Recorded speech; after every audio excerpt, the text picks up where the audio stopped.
Hey everyone, welcome back to the channel. And if you are new, welcome.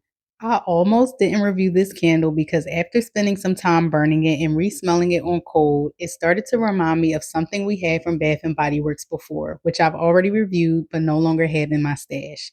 That's right, I spied with my little nose a possible repackage rename of Orange Blossom and Lily from last year, which was also a little similar to Tropidelic from the year before. I'm not sure if any other reviewer is getting that similar scent from this candle, but that's what I'm smelling. So let's get into First Blooms of Spring. First Blooms of Spring has fragrance notes of blooming lilies, pink peony petals, and sunny citrus. On cold, this candle does smell like a pretty citrusy floral scent. So starting with the florals, I personally don't pick up on any peony petals whatsoever. However, when it comes to the lily note, I can see that being present. It adds a soft floral touch, but it's not coming off as a fresh, airy green floral like you might expect for spring.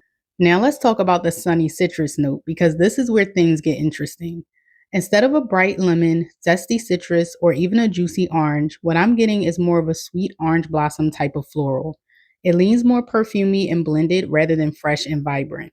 The citrus isn't sharp or tangy, it's smooth, sweet, and wrapped into the floral notes in a way that gives this candle a completely different vibe than what the name First Blooms of Spring would suggest. And this is exactly why it reminded me so strongly of Orange Blossom and Lily as well as Tropidelic. Even though the official notes are slightly different, Orange Blossom and Lily had tiger lily, vibrant sandalwood, and citrus waters, while Tropidelic had irresistible passion flower, ylang ylang, and misty rainforest. The overall fragrance profiles are very similar to my nose.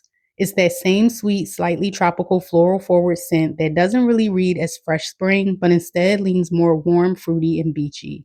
This doesn't smell like a crisp, dewy, just bloom spring floral. Instead, it smells like a sweet, fruity floral with a subtle tropical beachy vibe without going into sunscreen territory. It's not a heavy scent, but it's definitely not light and airy either. It sits somewhere in between with a smooth, slightly creamy floral sweetness. It's a really pretty floral scent, and just like I enjoy Tropidelic and Orange Blossom and Lily, I'm enjoying this one as well. It's pleasant, easily enjoyable, and has a nicely balanced sweetness that makes it very likable. So I decided to still go through with the review just in case my nose is right and any of you wanted to revisit something similar to the scents I mentioned.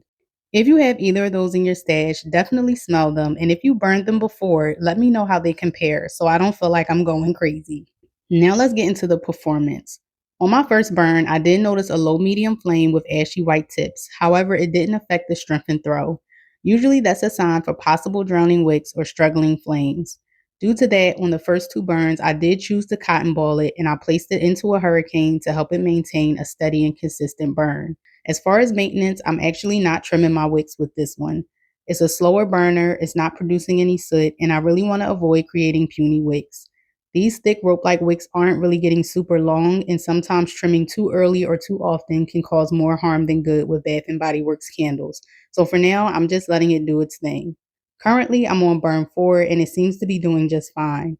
The flames have improved, the wax pool is forming more evenly, and overall it's performing much better compared to those initial burns. When it comes to the strength and throw, I would place this candle in the medium range. I feel this version is more improved in the strength and throw department compared to Tropidelic and Orange Blossom and Lily. I rated a 7 out of 10 in my bedroom and a 6.5 out of 10 in my open concept. So it's not a powerhouse, but it also isn't weak. It completely fills my bedroom space, and in my open concept, it's noticeable in 2 out of 3 of the rooms.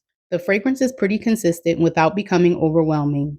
Overall, First Blooms of Spring is a nice candle, but after burning it, I do feel the name and notes are a bit misleading. If you're going into this looking for a fresh green, airy spring floral, then you might be a bit surprised. If you enjoy sweet, slightly tropical floral fragrances like Tropidelic or Orange Blossom and Lily, then this is probably one you would definitely enjoy. Let me know your thoughts if you picked this one up. I'm really curious to know if anyone else is getting those same comparisons or if your nose is getting something completely different. I'll also link my reviews of those two other candles down in the description box below. Until next time, bye.